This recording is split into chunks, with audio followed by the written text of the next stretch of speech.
দেশের মুহতারাম আমির বন্ধুর অভিভাবক মুফতি সৈয়দ মোহাম্মদ রিজাউল করিম পীর সাহেব চরমনাই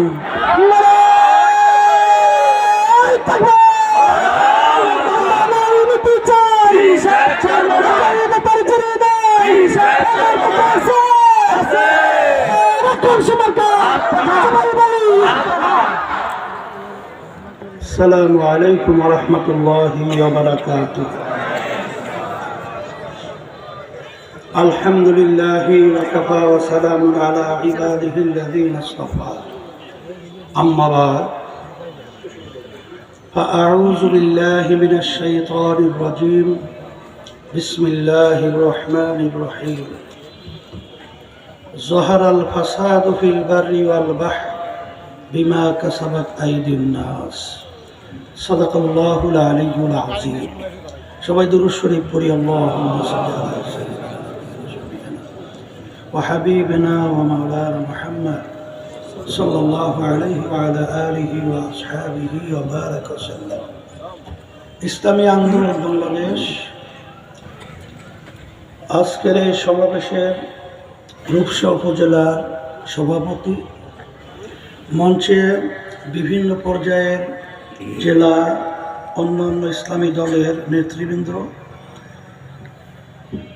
সামনে যারা উপস্থিত রয়েছেন, বিশেষ করে ইসলাম প্রেমিক, দেশ প্রেমিক আমার ভাইরা, ইসলামী আন্দোলন বাংলাদেশ কি চায়, লক্ষ্য উদ্দেশ্য কি? আমাদের লক্ষ্য উদ্দেশ্য হলো দুনিয়াতে শান্তি, আখেরাতে মুক্তি। আজকে 53 বছর শেষ হয়ে 54 বছর চলছে আমাদের দেশ স্বাধীন হয়েছে। যাদের মাধ্যমে, যেই নীতি আদর্শের মাধ্যমে দেশ পরিচালিত হয়েছিল,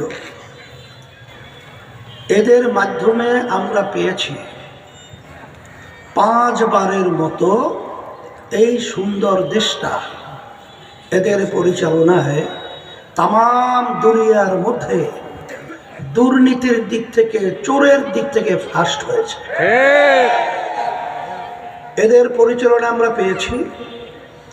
আমাদের দেশের টাকা উপার্জন করে আমার শ্রমিক ভাইরা, আমার কৃষক বাবারা, আমার ভাইরা বিদেশে থেকে রৌদ্রে চামড়া পরে কালো হয়ে যায়, এই কষ্ট অর্জন করে টাকা পাঠায় বাংলাদেশের রেমিট্যান্স, এর মাধ্যমে দেশ চলে।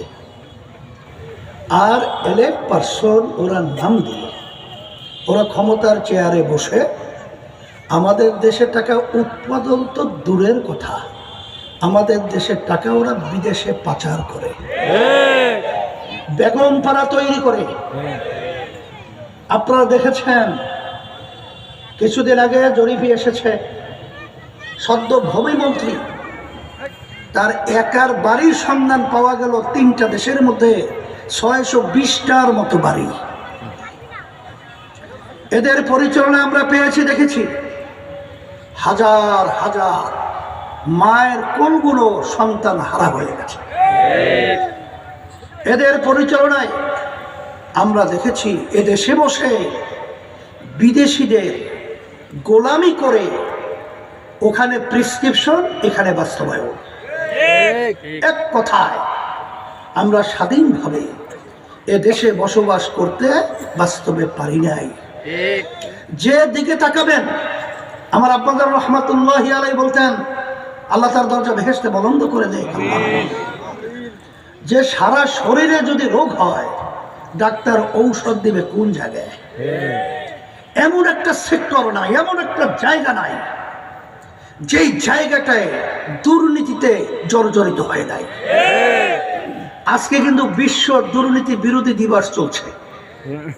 আজকে দিন আমাদের বাংলাদেশের দুদকের চেয়ারম্যান, সে পরিষ্কারভাবে বলেছে, যদি আমরা দুর্নীতিবাজদেরকে ভোট সহযোগিতা না করি, তাহলে দুর্নীতি থাকবে না।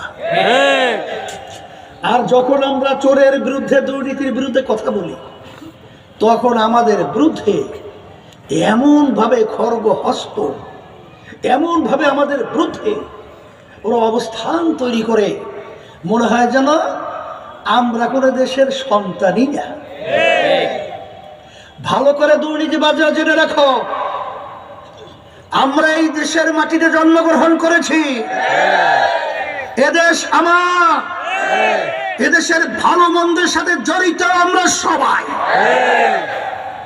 বারবার আমাদেরকে তোমরা বিভিন্ন মুখরোচক স্লোগানের মাধ্যমে, বক্তৃতার মাধ্যমে এবং ভিতরে একটা বাহিরে আর একটা চেহারার মাধ্যমে আমাদেরকে বারবার ধোঁকা দিয়েছ, আর নয়।